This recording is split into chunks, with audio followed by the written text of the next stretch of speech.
Yo guys, welcome to another video. তো আমি সবার প্রথমে সকলের কাছে আন্তরিকভাবে দুঃখিত যে আমি টাওয়ারি ক্লাবার্সের ভিডিওগুলো দিতে অনেক বেশি দেরি করছি। তো এটার রিজন হচ্ছে যে সামনের মাসে আমার পরীক্ষা, আর এর কারণে প্রস্তুতির অনেক চাপ, তাই ভিডিওগুলো দিতে অনেক বেশি দেরি হচ্ছে। তো এটা সকলেই একটু ক্ষমার দৃষ্টিতে দেখে নিও। তো আজ আমরা এক্সপ্লেন করতে চলেছি টাওয়ারি ক্লাবার্সের সিজন 2 এর এপিসোড 5। তো কথা না বাড়িয়ে মূল ভিডিওতে চলে যাওয়া যাক। এপিসোডের স্টার্টিং এ আমরা দেখতে পাই আমাদের ইউই তার ঘরে দাঁড়িয়ে রয়েছে, আর সেখানে কেউ একজন নক করে, আর আমরা তখন দেখতে পাই ওখানেই কো এসেছে। কো এসে ইউইকে একটি ফুলের তোড়া দেখিয়ে বলে এটা তোমার জন্য। ইউই জিজ্ঞাসা করে এটা কিসের জন্য।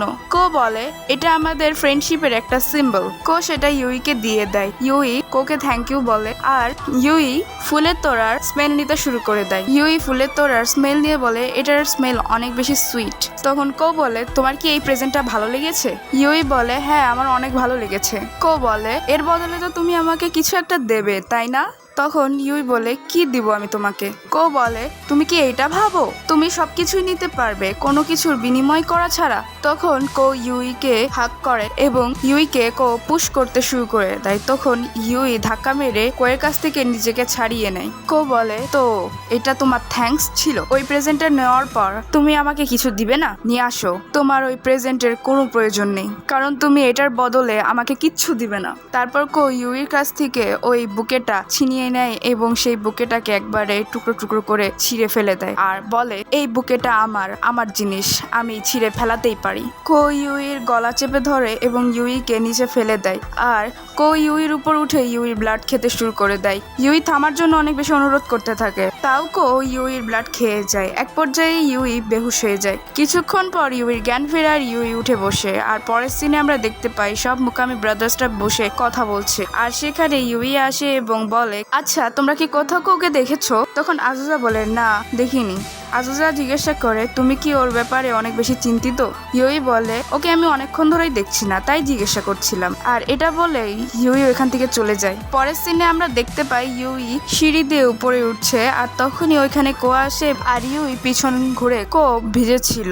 কো বলে বাহ, এটা খুব পারফেক্ট টাইম যে তোমার সঙ্গে আমার দেখা হয়ে গেল ইউই, এসো আমার ঘরে এসো। তারপর কো এবং ইউই রুমে চলে আসে। কো রুমের বাইরে দাঁড়িয়েছিল। তখন কো বলে এসো ঘরের ভেতর এসো। ইউই কোয়ের ঘরের ভিতর প্রবেশ করে। কো বলে এসো তুমি আমাকে চেঞ্জ করতে সাহায্য করো। তখন ইউই কোয়ের শার্টের বোতাম খুলে দেয়। কো শার্ট খুলতে খুলতে দাঁড়িয়ে যায়। আমরা দেখতে পাই কোয়ের শরীরে অনেকগুলা স্কার্স রয়েছে। তখন ইউই সেই স্কার্স গুলা দেখে বলে তোমার শরীরে এই স্কার্স গুলা কিভাবে লাগলো? কো বলে এই স্কার্স গুলা কিভাবে লাগলো, আচ্ছা দাঁড়াও আমি তোমাকে এর পিছনের সকল কাহিনী খুলে বলছি।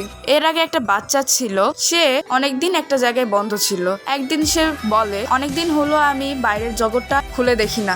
সেই বাচ্চা যেখানে বন্ধ ছিল সেখানে একটা হোল ছিল, সেখান থেকে শুধু আলো বের হতো। একদিন সেই বাচ্চাটা সেখান থেকে বের হয়, আর তার মনের ভিতর অনেক বেশি ক্ষোভ ছিল। সে এই দুনিয়ায় বেঁচে থাকার জন্য এবং খাওয়া পড়ার জন্য অনেক বেশি স্ট্রাগল করত। তারপর সিন প্রেজেন্টে চলে আসে। কো ইউইকে জিজ্ঞাসা করে তোমার চেহারা এরকম হয়ে রয়েছে। তখন ইউই বলে যে তোমার ব্যাড মেমোরিজ গুলা তুমি কিভাবে এত খুশি হয়ে বলছো? কো বলে কারণ আমি এগুলা ভুলে গিয়েছি এবং ভালো মেমোরির সঙ্গে আমি আমার ভাইদের সঙ্গে থাকছি। কো ইউইকে বলে এসো তুমি আমার সঙ্গে ঘুমাবে, আমরা দুজন একই বেড শেয়ার করব। আর এটা বলেই কো ইউইর হাত ধরে টেনে নিজের সঙ্গে শুয়ে দেয়। পরে আমরা রাতের সিন দেখি যেখানে কো স্বপ্ন দেখছিল।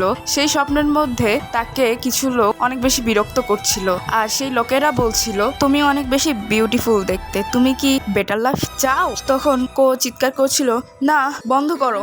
আর এই চিৎকারটা শুনে ইউই জেগে যায়। ইউই কোকে ডাকতে যায়, তবে কোকে ইউই ডাকে না। ইউই নামতে শুরু করে দেয়। তখনই কো ইউইর হাত ধরে। তারপর এই এপিসোডের লাস্ট সিনে আমরা দেখতে পাই রুকি দাঁড়িয়ে রয়েছে, আর এখানে এই এপিসোডটি শেষ হয়ে যায়। আশা করছি তোমাদের কাছে এই এপিসোডটা খুব ভালো লেগেছে। আল্লাহ হাফেজ।